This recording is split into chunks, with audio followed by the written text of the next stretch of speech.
தாளியும் தமிழரும் நின்னொடு விளைவல் கேளாய் பொன்னொடு புளிப்பரு கோர்த்த புலம்புமணி தாளி மரக்கொள் வாய்ப்புளி வாய்ப்பிழந்து பெற்ற மாலை வெண்பற்றாளி. இது சிலப்பதிகாரம்.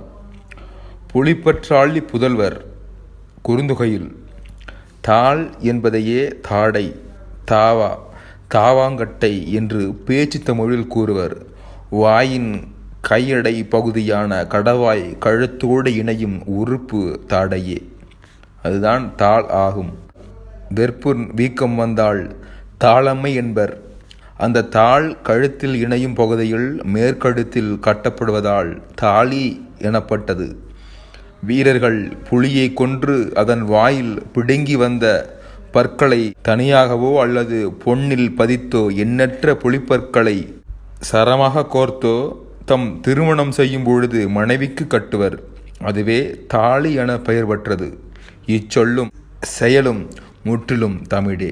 சங்க காலத்தில் தாளில் அணிவதால் தாலி எனப்பட்டு, பொன்னில் புலிப்பல் பதித்ததால் பொன்தாளி எனப்பட்டு, காடு குறைந்து நாடு பெருகி புலியருகி போன பின் பொன்னில் மட்டுமே தாலி செய்து மனைவிக்கு அணிந்தனர் வீரர்கள்.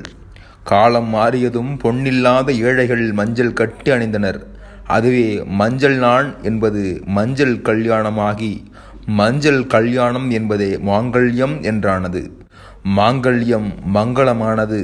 மாங்கல்யம் அணியும் பொழுது பாடுவதே மங்கள வாழ்த்து எனப்பட்டது. தாலி பெயர் போய் பொன் பெயரும்போர் மஞ்சள் பெயரும் போய் பிற்காலத்து புலிப்பல் பொன் மஞ்சள் கட்டுகின்ற கயிற்றை நாண் என்பார். அந்த நாணின் பெயராலே சிலப்பதிகார காலத்தில் நான் மங்கள நான் கட்டுதல் என்று சொல்வழக்கு வந்தது.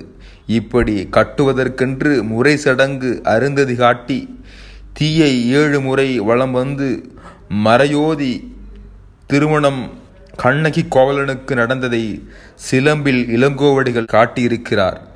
மறியுள் மங்க அணிய அன்றியும் பிரிது அணி அணிய பெற்றதை எவன்கொள் என்கிறது சிலம்பதிகாரம். நீல விதானத்து நித்தில பூப்பந்தர் கீழ் வான் ஊர் மீன் தகையாளை கோவலன் மாமூது பார்ப்பான் மறைவழி காட்டிட தீவளம் செய்வது காண்போர் கண் நோன்பு எண்ணெய். சிலப்பதிகாரத்தில் புகாரிலே இது இருக்கின்றது. மால்வரை வெறும்பன் மன அணி வேண்டுதுமே வஞ்சியிலே உள்ளது. இரு பெரும் குறவரும் ஒரு பெருநாளால் மன அணி காண மகிழ்ந்தனர் என்பதுதான் இந்த மாங்கல்யம் தாலியின் பெருமை.